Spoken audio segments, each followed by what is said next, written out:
Hey, I'm just wrapping up the outline for the Phlex on Rails course that I've been working on for the past few weeks.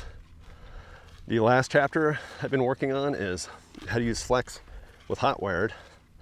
Turns out there's some interesting integrations to think about there, but it is pretty easy once you get the hang of it. All right, but what are some of the outlines of the course? How does the whole thing work? Well, as you can imagine, I start off with why. Why should you bother using Phlex? There's other pretty good view component libraries out there. So I plug that, why Rails, and then I jump into the basics. How does HTML map to Ruby and vice versa? And then what does that mean?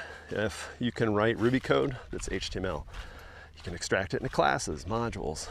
You can extract methods out. Working with data and presentation becomes easier, especially for stateful components.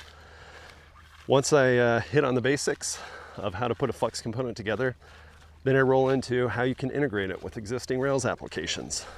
I know a lot of you probably have ERB templates and partials and helpers everywhere, and you're trying to figure out how you can tame all that. Phlex is a great solution for that, so I'm going to show you how to integrate Phlex into existing Rails applications. And then after that, we hit on some of the details on how do Phlex forms work.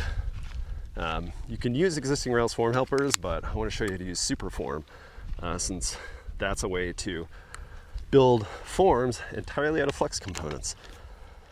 And then, of course, you're probably wondering how you integrate Phlex with Hotwired.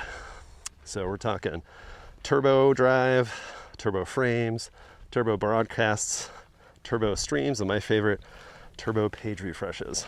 And also, how can you forget stimulus? So I show you how all that stuff integrates.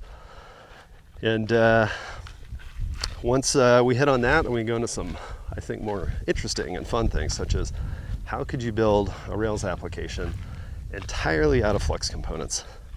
Now, you might not end up doing that, especially if you have an existing Rails application, but it's good to know you can do it, because it's going to give you some ideas on how to implement things better in your existing applications.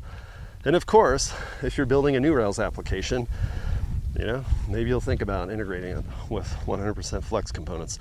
I've done it a few times for my apps, and I love it. It makes it much easier to build the applications, and the best part is maintaining them becomes much easier.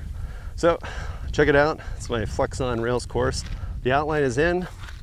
Still collecting feedback to kind of tweak some of the finer points, but for the most part, it's all there at beautifulruby.com. Check it out. The prices will go up, so if you buy it now, you're gonna get the best price. Once I start publishing videos, I'm gonna increase the price. Once the videos are out, it'll be the final price. So go to beautifulruby.com and check it out. See ya.